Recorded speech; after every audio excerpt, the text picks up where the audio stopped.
Well, here I am again. I don't know if you missed me last week. I was up in the Yorkshire Dales climbing up mountains. It was lovely. Not mountains, but they felt quite mountainous when we were climbing them. But it was so beautiful. So beautiful. Anyway, now I'm back in Devon and I'm ready to read you another instalment of Inkcap and the Blight of the Bonnets by Kylie Dixon. Now, if you remember, last time I was reading to you, Bonnet's daughter, Bella, had been taken really ill in the night. She'd got a really bad fever. And so Inkcap, hello, Alexa. There's another Alexa watching me, my podcast partner, Alexa. Anyway, yes, Bella had been taken really ill in the night. And so Inkcap and Scales had been called round to the house in the middle of the night to see if they can help. Well, there's nothing they can do except make her more comfortable. And Inkcap tells them how they can help to keep her cool. And then he and Scales have stepped back outside into the allotment again. Now it's the dead of night and it's very still and it's very quiet, but suddenly they hear something, a scuttling sound. It wasn't loud, but it was there, way off in the distance, a scurrying of what sounded like dashing feet, one after the other. Pointing his nimble grey finger through the leaves, Inkcap mouthed, "It's coming from over there, near the polytunnel." Mushrooms are so small and close to the ground, it's easy for them to pick up the teeniest of sounds, especially in the still of the night when every other creature is sleeping. Every other creature except... That's when Inkcap realised, and his eyes widened at the thought. The false widow spiders. Well, those were the only critters in the allotment who would venture out at this time of night. But what were they doing over by the polytunnel? It was a long way out for them to wander from their hideout around the water tank. Something must be drawing them over to that side of the garden. Scales tugged at Inkcap's cloak. Inkcap leaned towards him and whispered in his ear very gently so as not to alarm him too much. "Spiders." The word sent a shiver down Scales' back. The false widow spiders were the one part of this mushroom world which existed to protect the plants and the vegetables that he was afraid of. Scales could never shake the frightful feeling that filled him at the thought of spindly legs and pointy pincers. "We need to get closer." Inkcap still kept his voice to a whisper. "Closer?" Scales thought to himself. He watched Inkcap move slowly through the gap in the greens. Why on earth would anyone want to be closer to those creatures? But although his mind couldn't make sense of what was happening, he found himself following on behind, the way he always did in these sticky situations. They crept along the pathway that led towards the polytunnel. Inkcap kept looking behind to check his friend was still in tow. Every step was carefully placed. They had to make sure they didn't tread on any loose stones or snap any twigs. When they finally got close enough to see what was going on, Inkcap grabbed Scales' arm. He pulled him behind one of the watering cans tucked in among the potato pots. The two crouching mushrooms watched. Ghostly, cream and white markings on shiny shell-like bodies glinted in the shadowy moonlight. Scales gave a shudder and hid behind Inkcap. "Oh, please," he whispered. "Please don't say we have to go over there." "Don't worry, a little head," Inkcap whispered back. "I'm not planning on going any further. I just need to see what they're up to. Now shush or they'll hear us." He pushed his cap back and popped his head round the corner of the watering can. Scales nervously copied his companion, and two little mushroom heads, one on top of the other, watched in silence. The spiders were all gathered together. They were right at the entrance to the polytunnel, as if they were watching something. Every so often one of them would scuttle through the opening while the others waited. A few seconds later it would be back, huddling with the other widows as if it were passing on information. Inkcap was puzzled.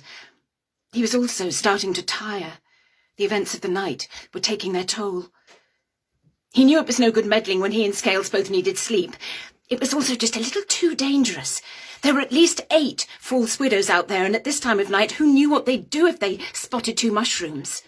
It was definitely time to head home. Dawn would be here in a few hours, which meant they had very little chance to rest. Back in the safety of his leak-pot house, Inkcap sat pondering.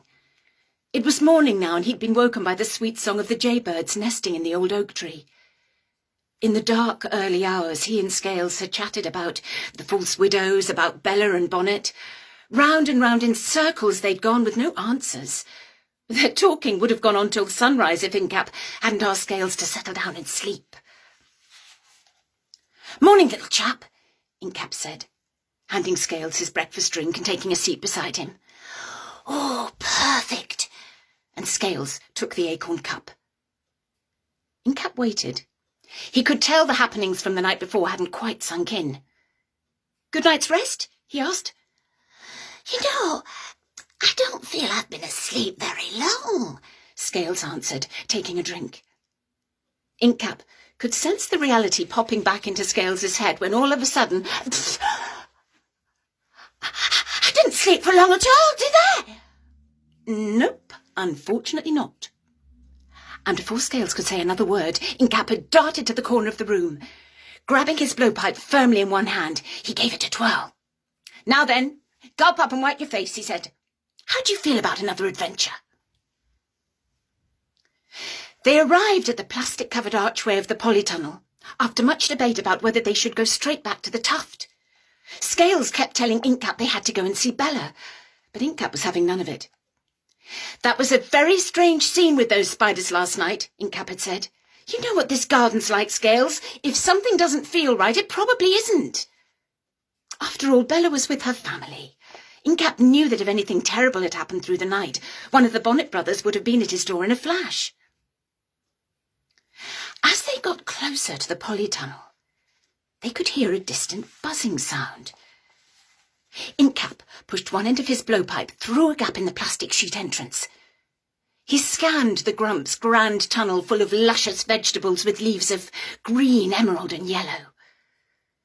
Focusing his eyes to where the noise was coming from, he spotted her. It was Sir Petra, Queen of the Dragonflies.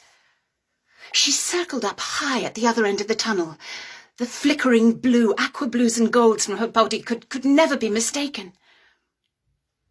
But when Sir Petra and her loyal dragonfly followers were swarming, it also meant something was wrong. When he spotted the Queen, Scales instantly felt a sense of relief. What do you think he's doing?" he asked. "Good question," Inkcap replied. "It's not every day you see Sir Petra and her troop inside. If you watch, though, she keeps flying down towards the base of the leak bed. Look there!" He pointed with his blowpipe. Scales watched, and sure enough, the Queen would hover in the air next to the other dragonflies for a few seconds. Then she would swoop down, past the enormous bottle-green stalks of the plants around her. Disappearing from view, she dived further towards the soil beds. That was enough to make Inkcap want to go and investigate. Scales followed behind his friend. Inkcap was right. Sir Petra was rarely spotted inside one of the Grump's garden houses, but the dragonflies would always show up in the garden's time of need. That's why Scales had a queasy feeling in his tummy. Walking past the cabbages they had cleaned up yesterday, they arrived at the leak plot. This end of the tunnel was home to the largest of the Grump's leaks. They stood taller than houses against the tiny figures of Inkcap and Scales, a magnificent sight. Inkcap scanned with his eyes from the top of the spring-green stalks of the leeks all the way down to the bottom, and he let out a gasp of shock. No. Oh, please, no. He threw one arm out in front of Scales to stop him from going any further. With his other hand, he gripped his blowpipe, as if to check it was still by his side. Scales didn't know what was happening. He hadn't had time to look that far ahead, but when he focused his eyes, he saw exactly why the dragonflies were there.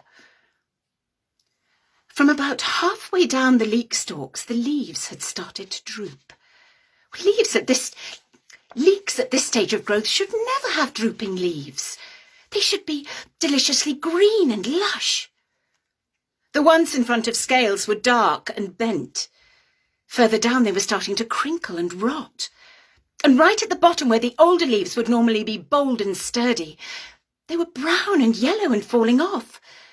Some of the roots were even starting to show through the soil as if trying to escape from below. Rotten and shriveled, they looked like old grass burnt from the midday sun. Very close to the base of a leek, Sir Petra was hovering. She didn't touch it. Suddenly sensing the mushrooms behind her, she turned in the air and flew towards them. "Sir Petra!" Inkcap exclaimed.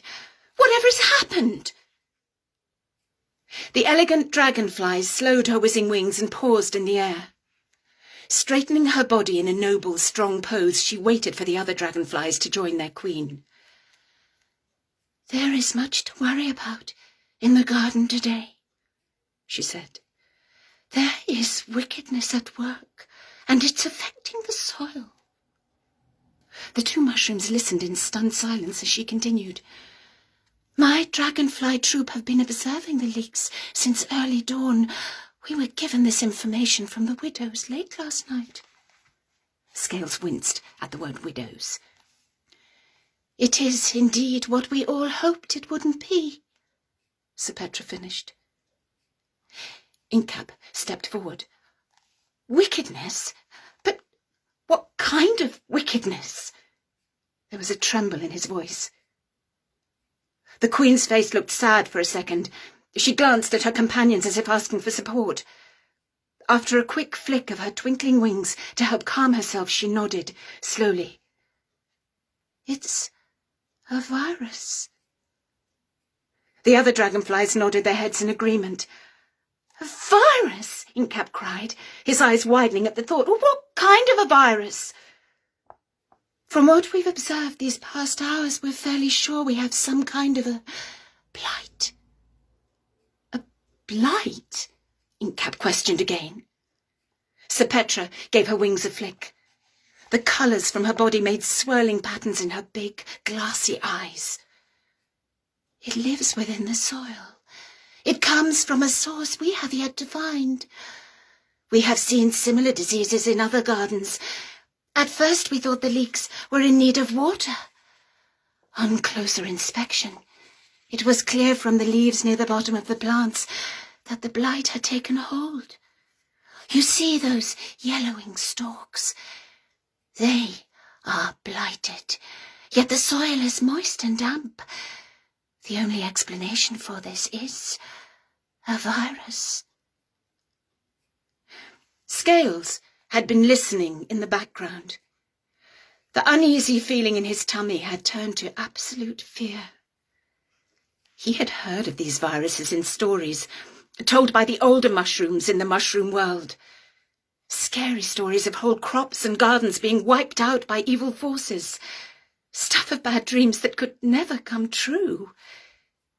Yet here they were in the Grump's Prize leak tunnel, talking with Sir Petra, Queen of the Dragonflies, about the arrival of a virus. "So, what are we to do?" Inkcap asked the Queen. There was an urgency in his voice. She paused before she answered. Her tone was even more serious when she spoke again. "That we don't know. Never before has the magical world of Mushroom Marvellous seen such a virus. We can't work out where it has come from, or how to stop it." Sir Petra started to glide, slowly circling in the air. The dragonfly troops lined up and followed her spiralling movements. Inkcap knew they were preparing to leave. Scales watched them too. He didn't know what made him do it, but something then willed him to back away. It was no good. He couldn't stay and listen to any more talk of wickedness and diseases. Not only was it giving him shivers all over his body, but something was telling him he had to go. While Inkcap was locked in conversation with Sir Petra, Scales quietly turned and crept back towards the entrance of the tunnel. As he slipped away, he heard Sir Petra's final words. "The garden needs your help, Inkcap." She continued to swirl as she spoke. "You and Scales have saved this allotment before. My dragonflies can only do so much. The blight can only be stopped with a cure. You must find it. Before Inkcap could utter another sound, Sir Petra had flown off, her dragonfly troop following behind. Scales, meanwhile, had already reached the plastic sheeting that covered the entrance. Without anyone noticing, he slid out of the allotment.